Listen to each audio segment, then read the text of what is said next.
ወቅቱ 1990ዎቹ መጀመሪያ ነው። በቁጥር ቀላል የማይባሉ አፍላ ወጣቶች ከስመጥሩ ያሬድ የሙዚቃ ትምህርት ቤት ወጥተው በስራዎቻቸው ሀገር ምድሩን የተቆጣጠሩበት ዘመን። ታዲያ ከነዚህ ከያንያን መካከል አንዱ በተለምዶ አብነት ተብሎ በሚጠራው አካባቢ ተወልዶ ያደገው የእግር ኳስ ችሎታውን ያዩ ሁሉ ትንሹ ማራዶና እያሉ የሚያሞካሹት አብዮተኛው ፈላስፋ ከመምህራኖቹ ጋር በመዲና ባንድ ጅማሮን ያደረገው ትንሹ ልጅ በኋላም ስሪኤም፣ አፍሮ ሳውንድ፣ ሚሊኒየም እንዲሁም ከሙያ ጋሩ ሁናንተ ሙሉ ጋር በመሆን ዜማ ላስታ ባንድን በመመስረት ጉልህ አሻራውን አሳርፏል። በእርግጥም ይህ ሰው በስራዎቹ ዘመናችንን ያሳመረ ፊት አውራሪ ነው። የዘጠናዎቹ ትውልድ የሚል ጥያቄ ከተነሳ ትውልድ ሁሉ በስራዎቹ የማይረሳው የጥበብ ቀማሪው የከተማው መናኝ ኤልያስ መልካ የሚለው ስም በጉልህ አርፎበታል። ለመሆኑ ስለ ኤልያስ መልካ የፍቅር የህይወት ታሪክ ምን ያህል ታውቃላችሁ? የዝግጅታችን ተከታታዮች ስለ ከተማው መናኝ አሳዛኝ የፍቅር ህይወት እንነግራችኋለን። ቻናላችንን ላይክ እና ሰብስክራይብ በማድረግ አብራችሁን ቆዩም። ሁሉም የሚወደው ሁሉም በስራዎቹ የሚመሰክሩለት ታላቁ የጥበብ ሰው የማይተካው የሙዚቃ ሰው ኤልያስ መልካ ስለ ፍቅር ህይወቱ ማውራት እንደማይፈልግ ተደጋግሞ ይነገራል። የሚያሳዝን የፍቅር ህይወት ታሪክ እንደነበረው ደግሞ ይነገር ጌታቸው የከተማው መናኝ በሚለው መጽሐፉ ይነግረናል። የቅርብ ሩቁ ኤልያስ መልካ የማየው ነገር ማመን አልቻልኩም። አላፍ ጊዜ ሳየው የኖርኩት የሙዚቃ ቪዲዮ ዛሬ አዲስ ነገር ተጨምሮበታል። ግራ ተጋባሁ። በዚሁ መጽሐፍ ዝግጅት ወቅት ኤልያስን ደረስኩበት ስል ደጋግሞ የሚርቀኝ ነገር ያበሳጭ ነበር። የዛሬው ግን ከሁሉም የላቀው ሳይሆን አይቀርም። የተናደድኩበት በራሴ ብቻ አልነበረም። ወዳጅ ዘመዶችን በተለያዩ ወቅቶች ስለሱ የምታውቁት ሁሉ አትደብቁኝ እያልኩ ብስጨቀጭቃቸው ለምን ይህን ሳይነግሩ ይኖሩ ሞባይሌ ላይ የምመለከተው ሙዚቃ በድጋሚ እንዲጫወት አዘዝኩት። ጊታር ተጫዋቹ ኤልያስ መልካ የጋብቻ ቀለበት አድርጎ ይታያል። ድምፃዊውን ጠየቅኩት። የፍቅር ምርጫዬ ሙዚቃ ሲቀርጽ ኤልያስ ትዳር መስርቶ ነበር እንዲህ ያልኩት። እንደማያውቅ ነገረኝ። ቀለበት ግን ጣቱ ላይ እንደሚታይ ያረጋገጥኩለት። አዎ ታሪኩን ዘነጋሁት እንጂ የሆነ ነገር እንደነበር አስታውሳለሁ አለኝ። የሚካኤል በላይነህ ምላሽ ተጨማሪ ጥያቄን የሚያጭር እንጂ በቂ አልነበረም። ሌላው ሰው ጋር ደወልኩ። ነገሩን ሳነሳለት ኤልያስ በፍጹም ቀለበት አድርጎ አያውቅም ብሎ ተከራከረኝ። የሙዚቃ ቪዲዮውን እያየሁ እንደማወራው ስነግረው በጊዜው ፋሽን ስለነበር ይሆናል የሚል ምላሽ ሰጠኝ። አነጋግሩ ጥርጣሬ ስለሌለው ተጨማሪ ማጣራት እንዳደርግ የሚገፋፋኝ አልነበረም። አመነታው። መልካሙ ኤልያስ መልካ ከሴቶች የሚቀርብለትን የፍቅር ጥያቄ ለመግታት ያስቀመጠው መላ ይሆን እንዴ ብዬ ራሴን ጠየቁ። የኃይል የሩት ስልክ አሁንም እየሰራልኝ አይደለም። ከሱ ውጭ ሊያውቅ ይችላል ያልኩት ሰው ዝም ብሎ ቀለበት ነው ብሎ መልሶልኛል። መፍትሄው ኃይሌን በቀጠሯችን ቀን እስካገኘው መጠበቅ ነበር። ተገናኘን። የተለያዩ ነገሮች አነሳን። በሚካኤል በላይነህ ሙዚቃ ቪዲዮ ላይ የጋብቻ ቀለበት እውነተኛ ነው እንዲህ ያልኩት። ስቆ አዋለኝ። ተገርሜ አግብቶ ነበር እንዴ ብዬ ጠየቅኩት። ቀለበት አስሮ ነበር ብሎ መለሰልኝ።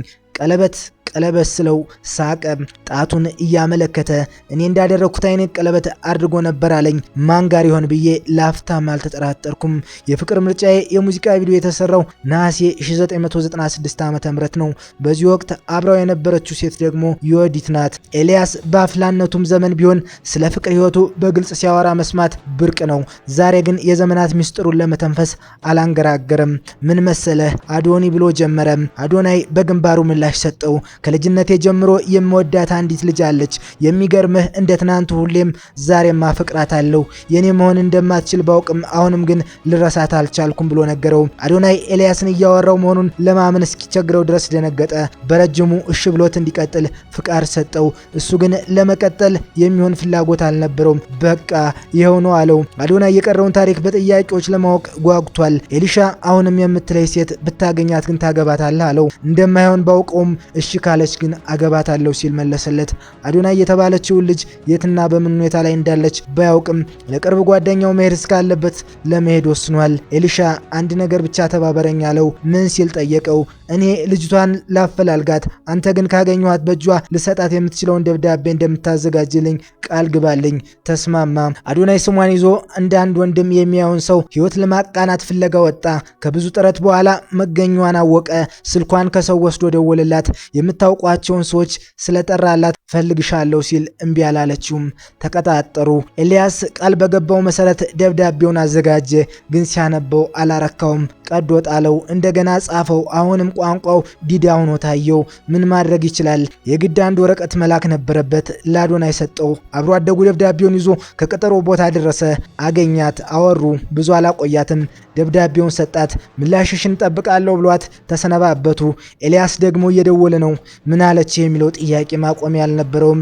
ስትደውል አሳውቅሃለሁ ቢለውም ልቡ ያረፈ አይመስልም። አዶናይ አልደወለችም ብሎ መልሱን ቀጠለ።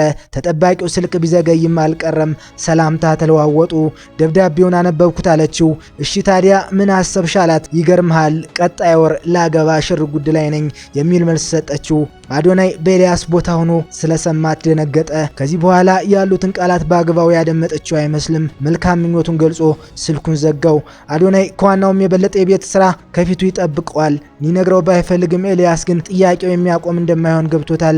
እናም አንድ ቀን እንደተለመደው ምን አለች ብሎ ሲጠይቀው ከወር በኋላ እንደምታገባ እኮ ነገረችኝ አለው። ደነገጠ።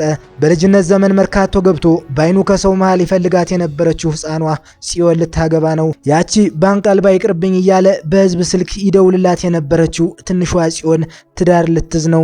አዘነ። በወዳጅ ዘመዱ ጉትጎታ ብልጭ ብሎ የነበረው የትዳር አምሮት ላይመለስ ጠፋ። ዓለምን ረስቶ ባለምም ተረሳ። አበቃ። የከተማው መናኝ አሳዛኙና አስገራሚው የፍቅር ህይወት በዚህ አበቃ። በሌሎች ዝግጅቶች እስከምንገናኝ ቻናላችንን ላይክ እና ሰብስክራይብ በማድረግ ቤተሰብ ይሁኑ። ሰናይ ጊዜ ተመኘን።